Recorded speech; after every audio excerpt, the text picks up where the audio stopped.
Okay, so let's unpack this.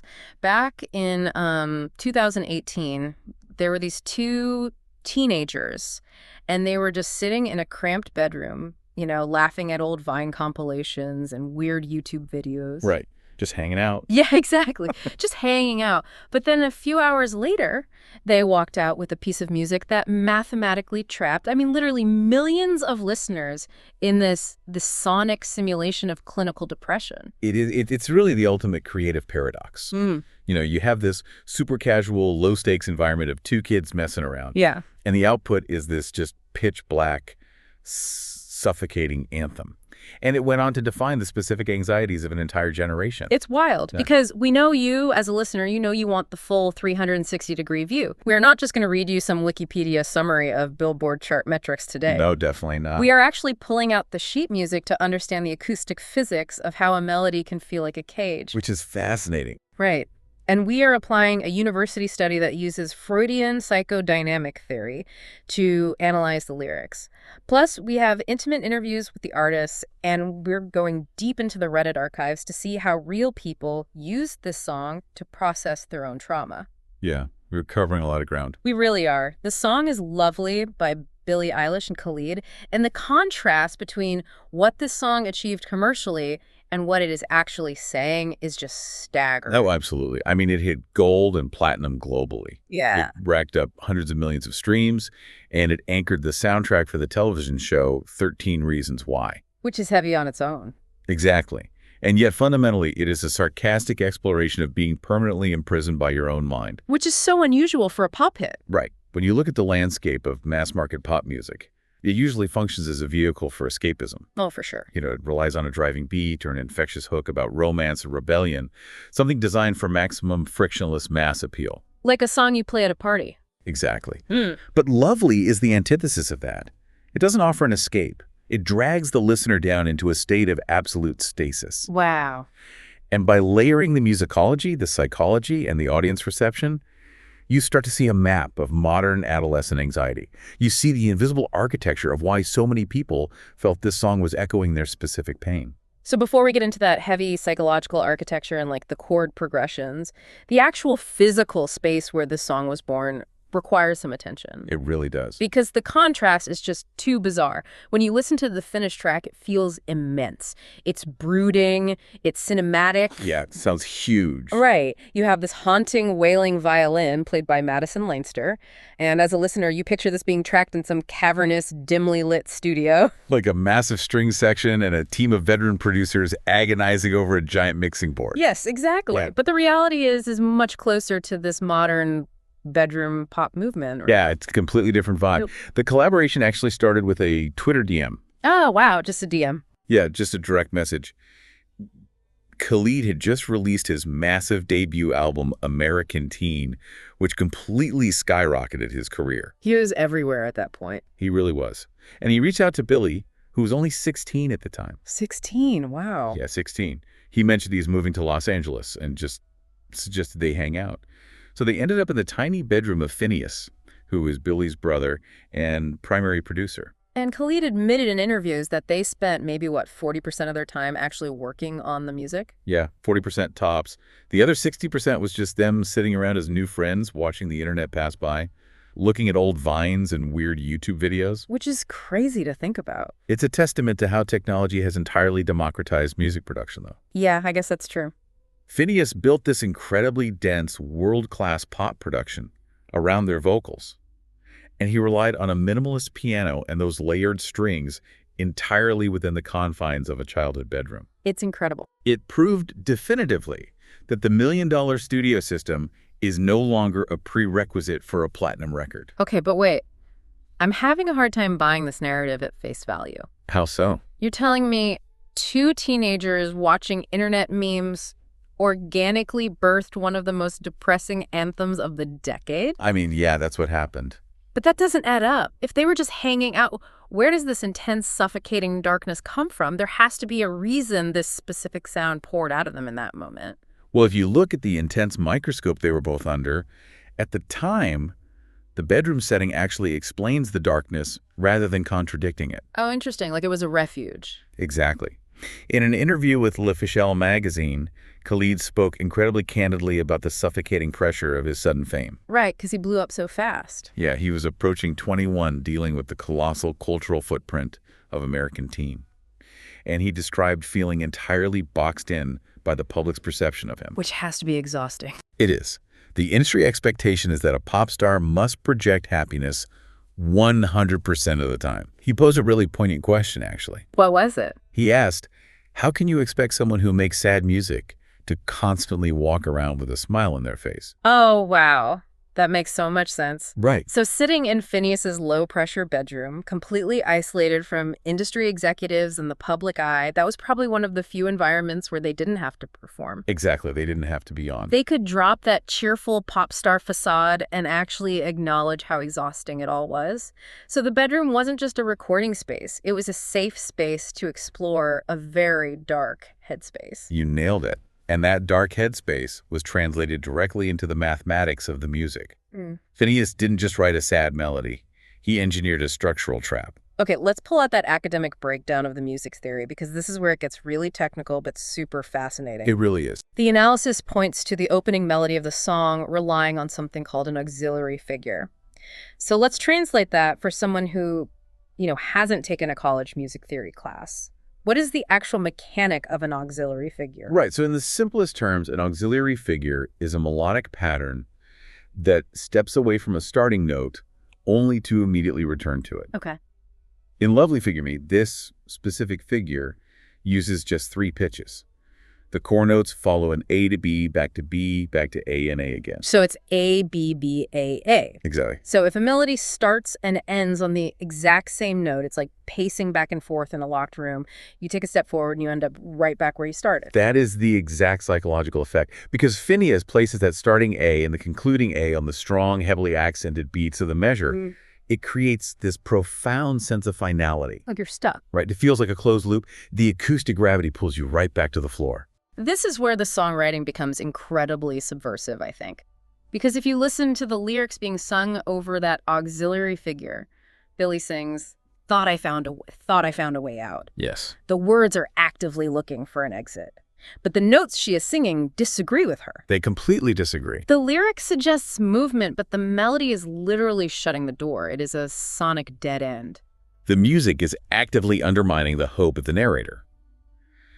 But Phineas does offer one fleeting moment of relief. Oh, right, on the word out. Yes. On the second phrase, when Billie sings the word out, she abandons that closed A-B-B-A-R-E loop and hits a completely new note, which is a G.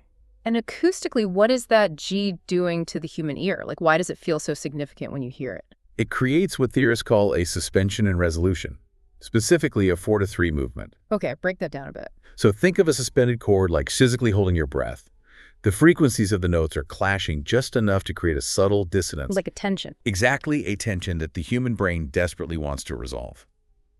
When the melody moves from that 4th scale degree down to the 3rd, it aligns with the major or minor triad. Got it.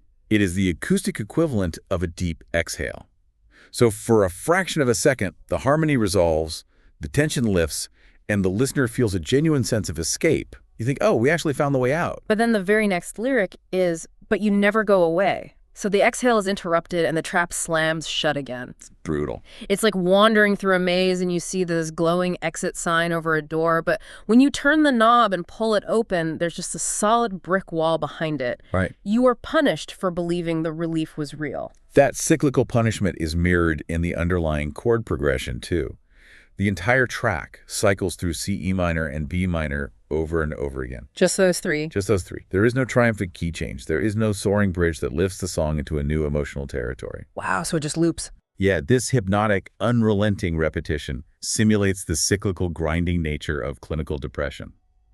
The song's refusal to move forward has been compared to Tom Odell's track, Another Love. Oh, I know that one. Yeah, where the narrator is too emotionally drained to invest in a new relationship. And musically, it shares the haunting, static, chordal qualities of the Beatles' Eleanor Rigby. Oh, wow. Eleanor Rigby. That makes a lot of sense. The music theory blog we reviewed pointed out something really devastating about the vocal delivery on the line, so I guess I gotta stay now. Oh, yeah. They categorized the melody there as a harmonic resignation.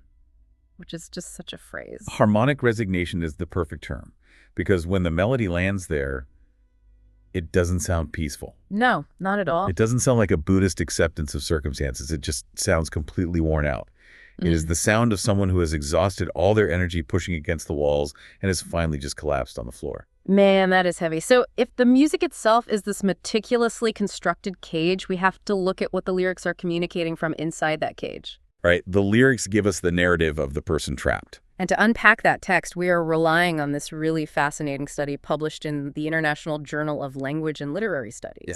The paper by Bernaldez, Illustrissimo, McKilling, and Diones. Right. And they used Freudian psychodynamic theory to analyze the depiction of youth depression in Billie Eilish's lyrics. Which I know applying psychoanalytic literary criticism to a pop song might sound dense. A little bit, yeah. But it really cracks open the deeper meaning of the text. So Freud's model divides the human psyche into three parts, right? The id, the ego, and the superego. Okay, let's do a quick refresher on those. Sure. The id represents our primal unconscious impulses, so our raw pain, desires, and unhealed traumas. The messy stuff. Exactly.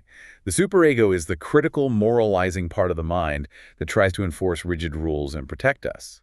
But it often does that by becoming harsh and unyielding. Right. And then the ego. The ego is caught in the middle. It's trying to mediate between the raw trauma of the id and the harsh rules of the superego, all while still interacting with the real world. Okay, so when the researchers apply this to Lovely Card, they argue the core struggle in the song isn't about a breakup or a romantic partner. No, not at all. It is a terrifyingly codependent relationship with oneself. Let's look at the specific lyrics to see this in action. The opening verse gives us this metaphor, heart made of glass, my mind of stone. That line perfectly illustrates the internal war we're talking about. The heart, which represents the ego and the emotional core, is fragile. Like glass. Right. Glass can be shattered by trauma, by emotional abuse, by the raw pain of the added. So to protect that fragile glass heart, the mind, which is the superego, becomes stone. It hardens. It hardens. It becomes stubborn, rigid, and completely trapped in an ideology of despair. You have a deeply vulnerable emotional center guarded by a militant, unyielding mindset that just refuses to let any outside help in. It's like having a highly toxic roommate who constantly belittles you and drags you down. But the terrifying twist is that the toxic roommate is your own superego. Yes. You can't just break the lease and move out. You are physically trapped inside the skull with the very mechanism that is torturing you. Which leads directly to the sarcasm of the song's title. Oh, right. Lovely. Yeah, isn't it lovely all alone? When the mind is made of stone, it develops a defense mechanism. It begins to romanticize its own misery. Because what else can it do right? Exactly. Yeah. The researchers point out that belittling the pain or pretending that this absolute isolation is actually a desirable, lovely state is the ego's last-ditch effort to survive the crushing weight of the depression. And Khalid's own interpretation of the lyrics reinforces this feeling of just futile struggle. In a joint interview with Billie, he used a really visceral image. Yeah, I remember this. He described the feeling of the song as being locked in a pitch-black space, and you're pushing with all your body weight against a heavy gate. You push and push until your muscles give out, and finally the gate swings open. But it's a trick. Yeah, instead of freedom, you realize the gate has just teleported 10 miles away, so you have to run through the dark just to reach the barrier again.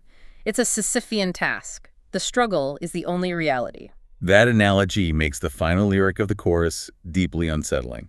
The phrase is, "Hello, welcome home." Oh, man. According to the psychodynamic analysis, this is the ultimate sign of capitulation. The chaotic, dark mind prison is no longer viewed as a temporary trap or a waiting room you are trying to escape. It's home now. By saying welcome home, the narrator's accepting this despair as their permanent residence. They are moving their furniture in. The struggle against the toxic roommate is over. They have just decided to co-sign the lease.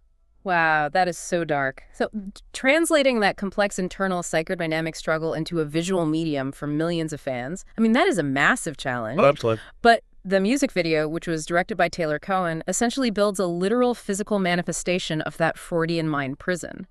The entire video revolves around Billie and Khalid trapped inside a clear glass box. And the cinematic techniques used in that video are highly deliberate in establishing their insignificance. What do you mean by insignificance? Well, visual analysts note how frequently the camera zooms out. It pulls far away to show the glass box and the single cloud above it, as microscopic specks in a vast, empty, unfeeling void. Oh yeah, it really shrinks them down. It strips away their agency and emphasizes their absolute helplessness against the environment. And inside this tiny glass box, a storm cloud materializes. And it's not a stylized, fluffy pop art cloud, Oh, it's ominous. It is a dense, dark thundercloud that starts pouring rain directly onto them. As the video progresses, the water accumulating inside the box actually freezes. It turns to ice. Yeah, you see the two artists huddling together, seeking any possible warmth as the walls ice over, and the entire color palette is incredibly stark. It's navy blues and pitch blacks set against a blinding white floor. It is visually designed to evoke heavy, serious, inescapable emotions. But the choice of a clear glass box is the most potent symbol here, I think. Especially when you overlay Khalid's comments about the pressures of his career. Exactly. Being a young, hyper-visible celebrity is the exact definition of living in a clear glass box. You have a 360-degree view of the entire world, and the entire world has a 360-degree view of you. You are literally under a microscope. Yes. Millions of people are analyzing your lyrics, your clothing, your mood. But despite that hypervisibility, the glass barrier cuts you off from any genuine, normal human connection. He explicitly talked about the crushing weight of being labeled the American teen right, the expectation to be a flawless role model. Right. He said, I felt like I was hiding myself because I was closing myself off. So the glass box is fame. It is youth under the relentless panoptic lens of social media. You are seen by millions, but known by no one. And the climax of the video offers a deeply ambiguous resolution to all this isolation. The ice covering the glass box eventually melts away. Right. But when the camera cuts back to the interior, the box is completely empty. Billie and Khalid have simply vanished. Which leaves you wondering, does the melting ice symbolize that they finally found the way out they were looking for in the first verse? Yeah. Like, did they escape the box, or were they completely consumed and erased by the freezing environment? It's open to interpretation. And that refusal to answer the question is very intentional. Billie Eilish has historically pushed back against the idea of providing definitive, correct interpretations for her lyrics. Which is smart. She views her music as a blank canvas. She trusts the audience to map their own specific psychological realities onto the structure she and Phineas built. And to see how that mapping actually works in practice, we spend a lot of time digging through a massive Reddit thread dedicated entirely to fans analyzing what lovely means to them. Oh, the Reddit threads were fascinating. They really were. And the way everyday listeners internalize the song perfectly aligns with the heavy academic theories we've been discussing, even if they aren't using words like superego or auxiliary figure. Right. The visceral reaction from the fan base demonstrates how universally applicable the themes of unresolved grief and the fragile ego truly are. So one of the most prominent interpretations on the thread tied the lyrics directly to surviving childhood trauma and emotional abuse. Yeah, that came up a lot. Fans pointed to the specific lines, I hope someday I'll make it out of here and need a place to hide, but I can't find one near. Those are powerful lyrics. For listeners enduring an abusive household or a toxic environment, the song isn't a metaphor for them. It is a literal plea for physical and emotional sanctuary. Exactly. The feeling of pacing the floor, looking for a place to hide in a house that offers no safety, it maps perfectly onto that repetitive ABBAA melody we talked about earlier. It's the sonic embodiment of being trapped in that house. Another deeply analytical fan interpretation focused heavily on the lyric "tear me to pieces, skin to bone." Oh yeah, that one was intense. Very. They read this through the psychological lens of masochism and trauma response. Yeah.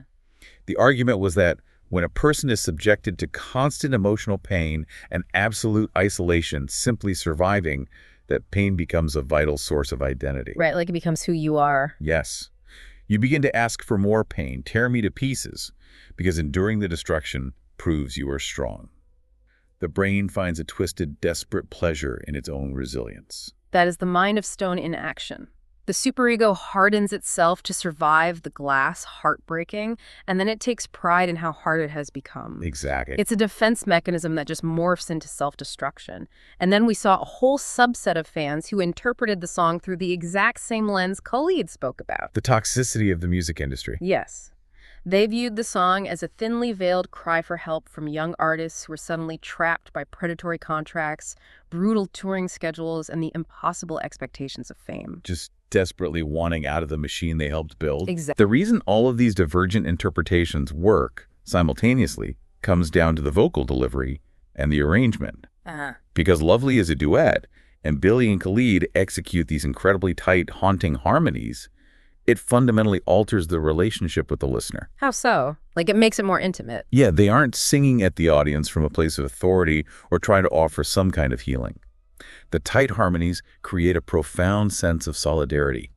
The artists are inside the glass box, with the listener enduring the freezing rain right alongside them. It is solidarity through shared suffering. Yes. The researchers who authored the psychodynamic study concluded that today's youth exhibit these specific manifestations of depression, so severe anxiety about the future, hyperfixation on isolation feelings of being fundamentally unlovable, all due to underlying emotional vulnerabilities exacerbated by the modern world. It's a tough world to grow up in right now. It is. And this song doesn't offer a 10-step plan to cure those vulnerabilities. It simply holds up a mirror and says, we see it too.